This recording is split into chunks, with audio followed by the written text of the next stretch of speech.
Hello, I'm Severn speaking for ECHO, the Environmental Children's Organization. We're a group of 12 and 13-year-olds trying to make a difference. Vanessa Suddy, Morgan Geisler, Michelle Quigg, and me. We've raised all the money to come here ourselves, to come 5,000 miles to tell you adults you must change your ways. Coming up here today, I have no hidden agenda. I am fighting for my future. Losing my future is not like losing an election or a few points on the stock market. I am here to speak for all generations to come.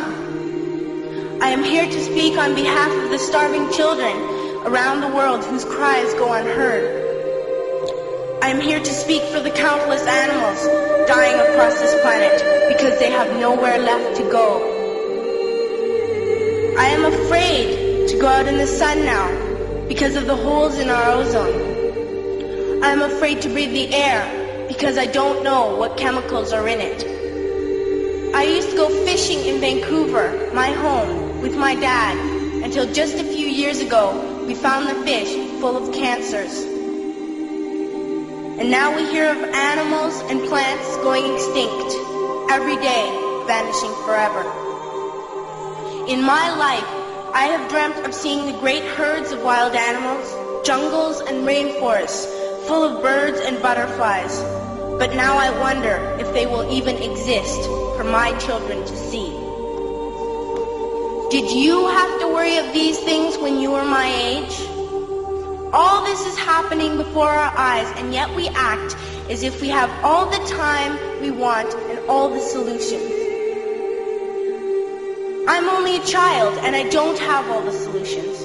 But I want you to realize neither do you. You don't know how to fix the holes in our ozone layer. You don't know how to bring the salmon back up a dead stream. You don't know how to bring back an animal now extinct. And you can't bring back the forest that once grew where there is now a desert. If you don't know how to fix it, please stop breaking it. Here, you may be delegates of your government, business people, organizers, reporters, or politicians, but really, your mothers and fathers, sisters and brothers, aunts and uncles, and all of you are someone's child. I'm only a child, yet I know we are all part of a family, 5 billion strong, in fact, 30 million species strong. And borders and governments will never change that. I'm only a child, yet I know we are all in this together and should act as one single world towards one single goal. In my anger, I am not blind, and in my fear, I am not afraid of telling the world how I feel. In my country, we make so much waste. We buy and throw away, and yet northern countries will not share with the needy. Even when we have more than enough, we are afraid to share. We are afraid to let go of some of our wealth.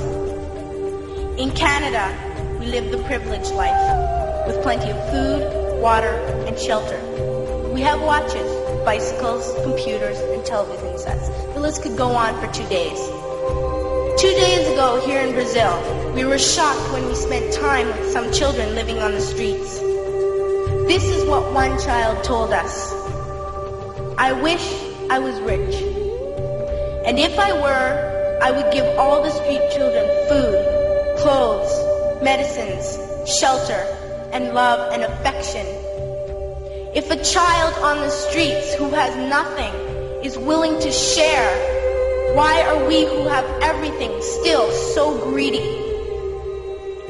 I can't stop thinking that these are children my own age, that it makes a tremendous difference where you are born.